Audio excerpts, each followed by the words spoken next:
que se echa la empresa a las espaldas y los demás le dejan hacer. Es un buen ejemplo de que los liderazgos no se heredan, sino que los liderazgos hay que ganárselos. Y hay que ganarse el respeto de tus iguales, que son tus hermanos o tus primos, y demostrar que tú eres la persona que está capacitada para desarrollar el proceso. Con lo cual, mensaje para los fundadores. Los liderazgos no se heredan. Atención, ¿eh? Y no tiene por qué ser el primogénito, luego lo veremos también. Vocación de reparto de dividendos. A partir de la segunda generación es importantísimo que exista esta política instaurada en la empresa, en la familia empresaria. Familia política comprometida y muy bien informada del proyecto familiar. La familia política es una fuente clásica de conflictos en las familias empresarias, pero hay fórmulas para mantenerlos informados e implicados en el proyecto sin necesidad de darle entrada ni en la propiedad, ni en el trabajo, ni en los órganos de gobierno, por supuesto, y que se sientan involucrados en el proyecto. Luego veremos la asamblea familiar, que es un órgano habitual donde se le da entrada e información a la familia política. Y por último, unos foros de comunicación estables y muy bien profesionalizados, específicamente hablando del Consejo de Administración y de Familia.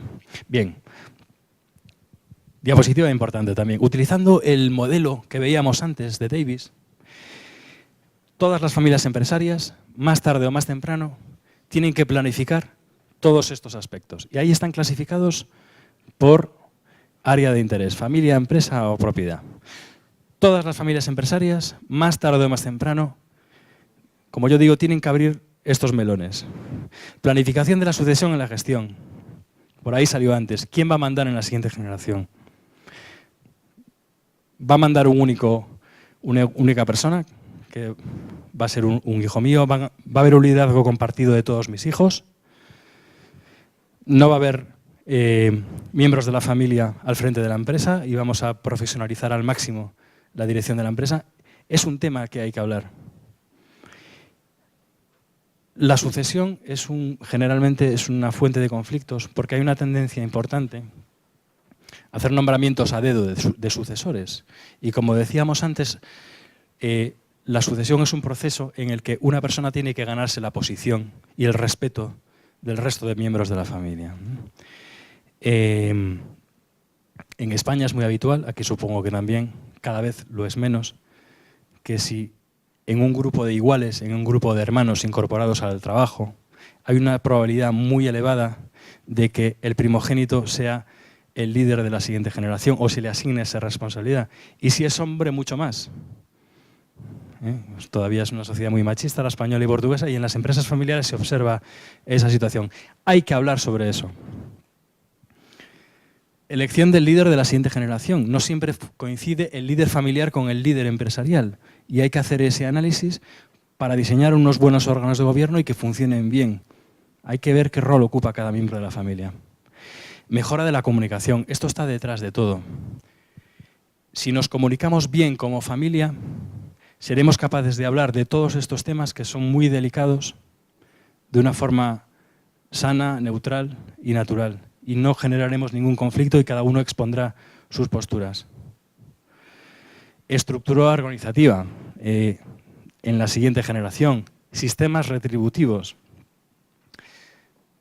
¿Qué creéis que es lo más habitual que vemos por ahí? ¿Que miembros de una misma generación en una empresa familiar cobren lo mismo independientemente de la responsabilidad que tengan en la empresa?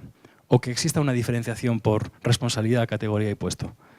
¿Qué creéis que vemos más habitualmente? Lo segundo, igual.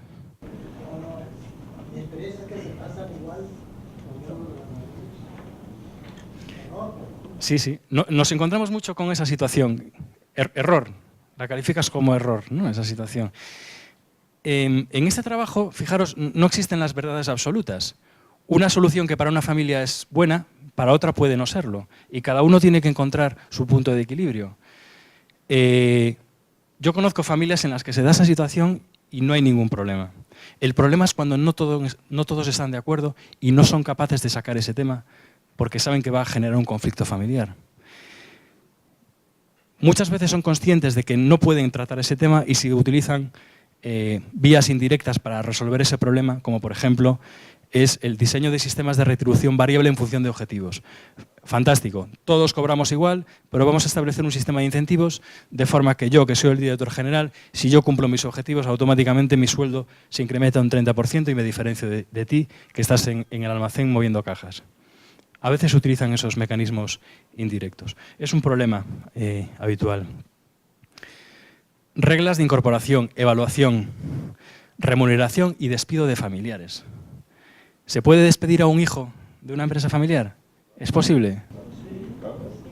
A veces súper recomendable. Sí. ¿Cómo se articula el despido de un hijo? ¿Cómo lo haría usted? Simplemente a veces el hijo no tiene el perfil del puesto y si es un hijo bien formado es el primero que dice yo solo me retiro porque no estoy para este puesto. Si es tonto lo toma. Y sobre todo el padre que se lo da. En los protocolos familiares se habilitan procesos para prever esas situaciones. ¿Cómo se despide a un miembro de la familia? Que sepáis que yo lo he visto muy pocas veces en mi vida y alguna vez que he visto esa situación, nos han llamado posteriormente y nos han dicho: ¿podéis venir a hablar con mi hijo, que lo he despedido hace un mes y sigue viniendo a trabajar a la empresa? No se va. No es fácil despedir a un miembro de la familia. Es una situación traumática y por muchas facilidades que se le dé a ese miembro de la familia, que se suelen plasmar en un protocolo familiar, la situación es muy difícil. Se puede suavizar el proceso, pero es difícil. Sí, hay que tomar en cuenta si el muchacho está casado, la familia política, ¿verdad? La esposa, sí. Puede tomar la decisión solo, está casado el señor. Y la familia política es poderosa también. Sí. No es fácil. No es nada fácil, ¿no? Habitualmente en la mayoría de los acuerdos familiares que desarrollamos, si un miembro de la familia tiene una evaluación negativa, se le da un periodo para que pueda corregir la situación, se le vuelve a evaluar al cabo de unos meses. Si vuelve a tener una evaluación negativa, pues se planifica su salida de la empresa, pero se le da un periodo de gracia de unos meses, 6, 8 meses, durante el cual sigue ingresando el salario, pero ya no viene a trabajar a la empresa y se dedica a buscar otra salida profesional. Se le dan facilidades, pero se toma la decisión, que es lo que importa. Órganos de gobierno, diseñar bien los consejos de administración y de familia. ¿Quién creen que es mejor? ¿Que un consejo de administración esté formado por los miembros de la familia que trabajan en la empresa o integrar en los consejos a miembros de la familia y propietarios que no trabajan en la empresa? ¿Qué es mejor? Lo segundo. Y luego, algunos aspectos como transmisión de acciones, participaciones. ¿Qué probabilidades hay de que un miembro de una familia empresaria pueda vender una participación minoritaria de su empresa familiar en el mercado libre? Sí, la pregunta no era esa. La pregunta es: ¿qué probabilidades creen ustedes que hay de que sea posible realizar esa operación con alguien que no sea de la familia? Es remota, es prácticamente nula. Con lo cual, o se las compran sus familiares o se quedan con ellas. Conclusión: hay que habilitar mecanismos para desbloquear esa eventual situación, porque en caliente no es tan sencillo de hablar sobre esas cosas. Y es muy fácil, relativamente fácil, de hablar sobre eso en frío, cuando todavía nadie se quiere marchar de la empresa familiar. Medidas de protección del capital, hay múltiples y diversas, que luego hablaremos un poquito sobre ellas. Si nos comunicamos bien como familia, hablar sobre todas estas cosas, cuando todavía no tenemos estas inquietudes, es facilísimo. Si nos comunicamos bien como familia y nos cuesta hablar sobre estas cosas, es porque estamos pensando que hay muchas probabilidades de que algo que está aquí reflejado suceda en el corto plazo. Y si no nos comunicamos bien como familia, no vamos a ser capaces de hablar sobre esto, ni siquiera con ayuda externa. Entonces hay que trabajar la comunicación. Entonces vamos a ver qué significa comunicarse bien en familia. Un breve apunte. Conflictos más habituales que nosotros nos encontramos en familias. Vamos a verlo rápido. Conflicto de liderazgo, lo vimos antes. No siempre coincide el líder empresarial con el familiar. Frustración de un miembro de la familia, el hermano tonto, no sé si se utiliza esta palabra aquí.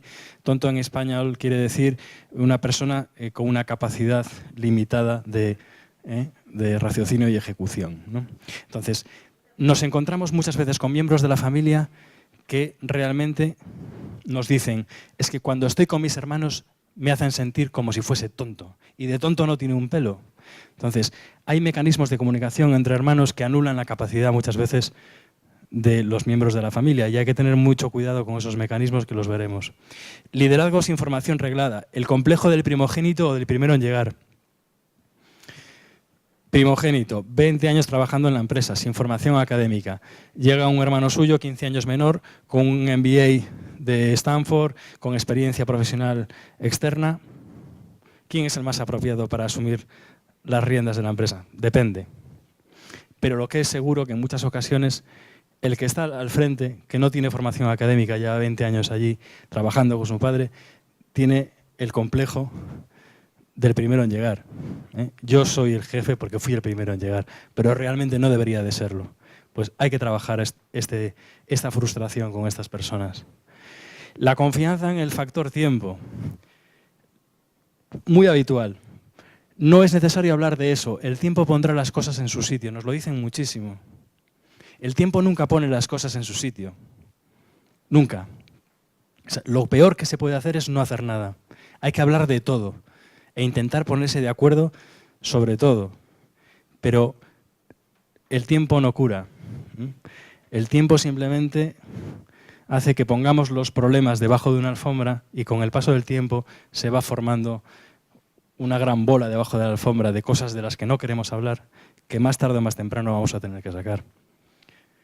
Liderazgos heredados, el síndrome del gerente con apellido. Yo soy el director general porque soy hijo de mi padre, lo sé, y lo asumo. Nos lo dicen muchas veces. A veces es cierto y a veces no. Pero, en cualquier caso, hay que trabajar este sentimiento. Falso respeto hacia la voluntad de la generación saliente. Lo que decida mi padre será respetado por todos. Mentira. No es cierto. Esa es nuestra experiencia. Cuando existe un falso respeto hacia la voluntad de la generación que sale, en cuanto fallece, se tardan 2 meses en cambiar las cosas. Conclusión, merece la pena trabajar con la generación saliente en un modelo consensuado y aceptado por todos, porque eso le da estabilidad al proyecto familiar. Evitación del conflicto por una lealtad mal entendida. No seré yo el que ponga piedras en el camino, lo que yo piense no es importante. Mentira. Es importante lo que piensen todos los miembros de la familia.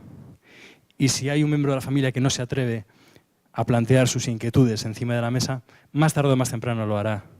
Y es mejor que lo haga con los padres vivos y con una buena relación familiar, porque se encontrarán soluciones mucho más fáciles. Escasa o nula aportación de valor por parte de los socios, accionistas no gestores. Todos los miembros de la familia tienen que aportar valor, cada uno desde el rol que les toque jugar. Y justicia malentendida por la generación saliente. Al igual que hicieron mis padres, es de justicia que reparta todo mi patrimonio a partes iguales entre mis hijos. Bien, no es necesario. Eso está relacionado con lo que os contaba al principio, de que no es imprescindible que todos los hijos tengan propiedad en la empresa familiar. Se les pueden dejar otras cosas de igual valor, pero no es de justicia, estrictamente hablando, que todos tengan que ser accionistas de la empresa familiar, muchas veces en contra de su voluntad, y aún encima no nos hemos atrevido a realizar esa consulta a nuestros hijos, ¿vale? Bien, vamos a avanzar un poquito. Bien, mejores prácticas entre hermanos, de comunicación entre hermanos. Esto lo observamos a diario, estas son mejores prácticas, esto es lo que hacen las familias que se comunican bien y en particular las que alcanzan la tercera generación. Cuando uno de nosotros tiene un problema, todos tenemos un problema, hay una gran unión en ese aspecto, se comparten problemas y preocupaciones, una muy buena comunicación, pasan tiempo juntos sin motivos concretos.